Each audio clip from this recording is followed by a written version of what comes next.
Hello guys, मैं पराग सोनी आई Durgavati post graduate college Mandla के फिजिक्स डिपार्टमेंट का एक स्टूडेंट हूँ, जो कि आज आपसे फिजिक्स से रिलेटेड एक टॉपिक के बारे में बात करने आया हुआ है। तो आज का हमारा टॉपिक जो है वो है माइकलसन्स इंटरफेरोमीटर या माइकलसन का व्यतिकरण मापी। चूँकि हम व्यतिकरण मापी के बारे में बात करने वाले हैं, अतः मैं आपको बता देता हूँ या हम जानते हैं कि व्यतिकरण क्या होता है। व्यतिकरण का अर्थ होता है एक ही दिशा से चलने वाली दो समान आवृत्ति तथा लगभग समान आयाम की प्रकाश तरंगों द्वारा किसी बिंदु पर अधिकतम तथा किसी बिंदु पर न्यूनतम तीव्रता का उत्पन्न होना, अर्थात सेम डायरेक्शन से चलने वाली समान आवृत्ति अर्थात सेम फ्रीक्वेंसी और लगभग सेम एम्पलीट्यूड की प्रकाश तरंगों या लाइट बीम्स का किसी पॉइंट पर मैक्सिमम इंटेंसिटी एंड किसी बिंदु पर मिनिमम इंटेंसिटी का शो करना ही इंटरफेरेंस या व्यतिकरण कहलाता है। तो इसी व्यतिकरण से रिलेटेड आज एक ऑप्टिकल डिवाइस के बारे में हम बात करने वाले हैं, जिसे हम जानते हैं माइकलसन्स इंटरफेरोमीटर के नाम से। यह एक ऐसा ऑप्टिकल डिवाइस है जिसकी सहायता से हम विभिन्न शेप्स की व्यतिकरण फ्रिंजें प्राप्त कर सकते हैं तथा इनकी स्थिति पढ़कर प्रकाश की तरंगदैर्घ्य अर्थात लाइट की वेवलेंथ का मापन बहुत अधिक प्योरिटी अर्थात शुद्धता से कर सकते हैं। इसमें प्रकाश की किरण या लाइट बीम को आंशिक परावर्तन तथा आंशिक अपवर्तन अर्थात partial reflection and partial refraction को दो भाग में या फिर दो पार्ट्स में विभाजित किया जाता है। ये दो किरणें एक दूसरे से म्यूचुअली परपेंडिकुलर होती हैं तथा वापस लौटकर एक ही पॉइंट पर मिलती हैं, जिस कारण से इसमें व्यतिकरण होता है, जिसके फलस्वरूप हमें फ्रिंज अर्थात किसी जगह पर लाइट की इंटेंसिटी मैक्सिमम या किसी जगह पर लाइट की इंटेंसिटी मिनिमम दिखाई देती है। अब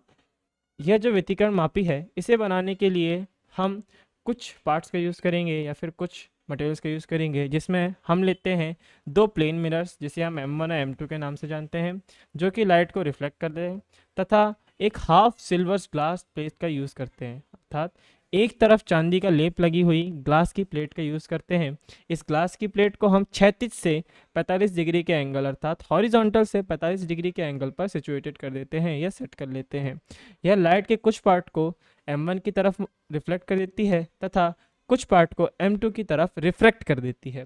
तथा इसमें हम एक मोनोक्रोमेटिक लाइट सोर्स जिसे आप सोडियम लैम्प या फिर मर्क्यूरी लैम्प का भी यूज़ कर सकते हैं, और साथ ही में एक लेंस L का यूज़ करते हैं। अब M1 को वर्टिकली फिट कर देते हैं तथा इसके आगे या पीछे खिसका सकते हैं, जिससे अर्थात हम इसको एडजस्टेबल रखते हैं, जिससे हम इसको लाइट को एडजस्ट करें। और इंटरफेरेंस देखने के लिए हम एक टेलीस्कोप या दूरदर्शी का यूज़ करते हैं। देखिए, कंस्ट्रक्शन बड़ा ही सिंपल था। इसे आप आसानी से अपने लैब में बना सकते हैं या डार्क रूम में जाके आप इसे एक्सपेरिमेंट कर सकते हैं। अब हम इसकी वर्किंग पर जाते हैं। तो हम जानते हैं कि जब मोनोक्रोमेटिक लाइट सोर्स से लाइट ग्लास प्लेट पर आती है, जो कि हाफ सिल्वर्ड है और अपनी हॉरिजॉन्टल अर्थात 36 से 45 डिग्री के एंगल पर बैठी हुई है, तो जिससे लाइट का कुछ पार्ट जो होता है वो मिरर M1 की तरफ ऊपर रिफ्लेक्ट हो जाता है तथा कुछ पार्ट अपवर्तन के फलस्वरूप या रिफ्रैक्शन के फलस्वरूप M2 पर जाकर अपवर्तित हो जाता है।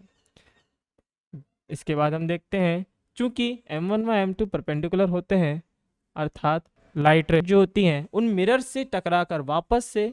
G1 पर पहुंचती हैं और इंटरफेरेंस प्रोड्यूस होता है अर्थात व्यतिकरण प्राप्त होता है, क्योंकि यहाँ पर प्रकाश की दो तरंगें आपस में मिल रही हैं। चूँकि हम जानते हैं कि M1 की तरफ जाने वाली जो प्रकाश तरंग है वह ग्लास प्लेट G से दो बार गुजरती है, लेकिन M2 से आने वाली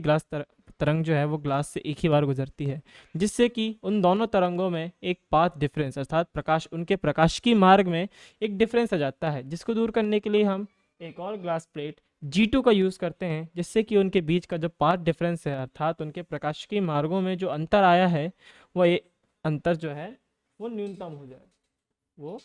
जाए, इसलिए हम उसके बीच में एक और ग्लास प्लेट G2 रख देते हैं। तथा अब इनसे जो ग्लास प्लेट से जो बीम्स जो हैं वो रिफ्लेक्ट होकर आ रही हैं, उन्हें हम एक दूरदर्शी की सहायता से देखते हैं।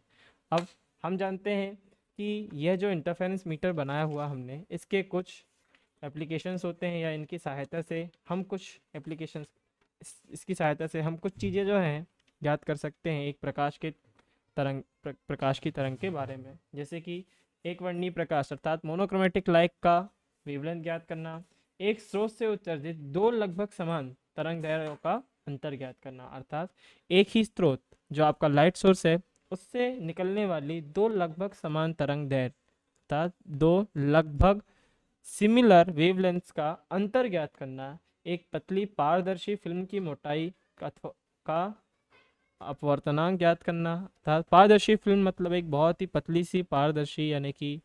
ट्रांसपेरेंट फिल्म की जो मोटाई होगी उसका उसे भी हम इससे ज्ञात कर सकते हैं, या फिर उसका अपवर्तनांक जो है हम इससे ज्ञात कर सकते हैं। एक मीटर का प्रमाणीकरण करना मतलब उसका स्टैंडर्डाइजेशन करना, एक वर्णक्रम रेखा की चौड़ाई का निर्धारण करना। कुछ एप्लीकेशंस हैं जिन्हें हम ज्ञात कर सकते हैं इसकी सहायता से। बहुत ही सरल है, आप भी इसे यूज़ कर सकते हैं और प्रैक्टिकल करके देख सकते हैं। Thank you.